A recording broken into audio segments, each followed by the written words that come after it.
Olá pessoal, vamos para mais uma aula e o assunto de hoje é estatística. Basicamente, nós podemos dizer que estatística está presente no Enem, mas também em concursos públicos, tá? Então, ok, vamos lá. Na aula passada, nós aprendemos a calcular média, moda e mediana. Hoje nós vamos aprender a calcular desvio padrão e variância. Bom, vamos lá. A primeira ideia é o seguinte.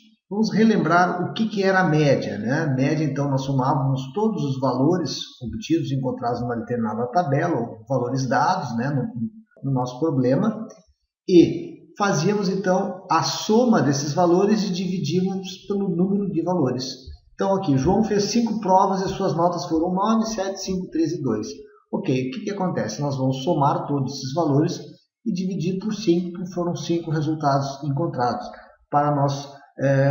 se nós quisermos saber aqui quanto foi a média do João no último bimestre. Bom, então 9 mais 7 mais 5 mais 3 mais 2 dividido por 5 dá 5,2.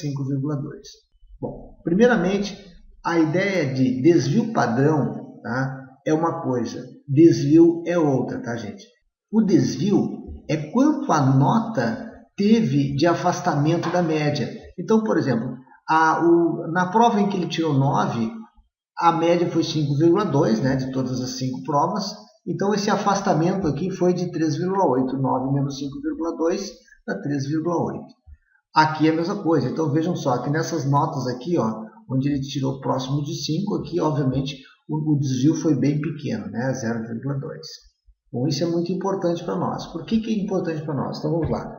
Primeiramente, entendemos como calcular a média, né? Agora, e o desvio, e agora nós vamos fazer o seguinte, nós vamos elevar esse desvio ao quadrado aqui. Para que serve isso?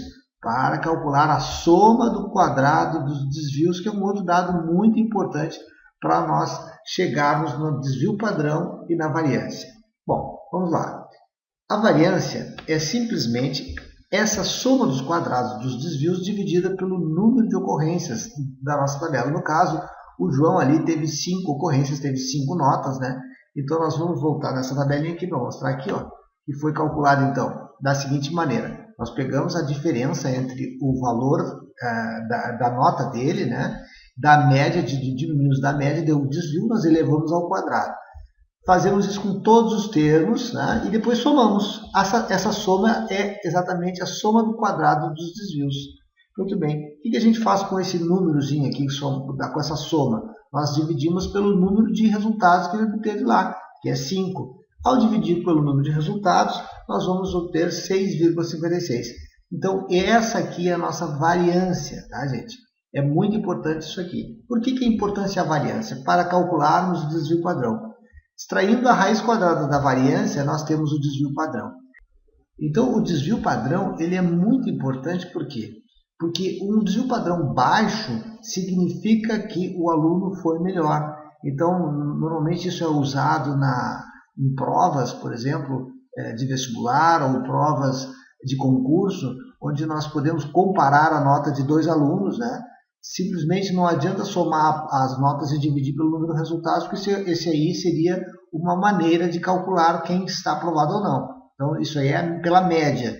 Muitas vezes, nós calculamos o desvio padrão exatamente para diferenciar um aluno que teve a mesma média do outro. Então, um aluno que teve a mesma média do outro, ele estará melhor posicionado se ele tiver um desvio padrão menor. Tá? Sempre menor o desvio padrão, quanto menor o desvio padrão, melhor a nota do aluno. Tá? Então tá, gente, chegamos ao final de mais uma aula. Na aula que vem nós vamos trabalhar com questões resolvidas, tá bom? Até lá!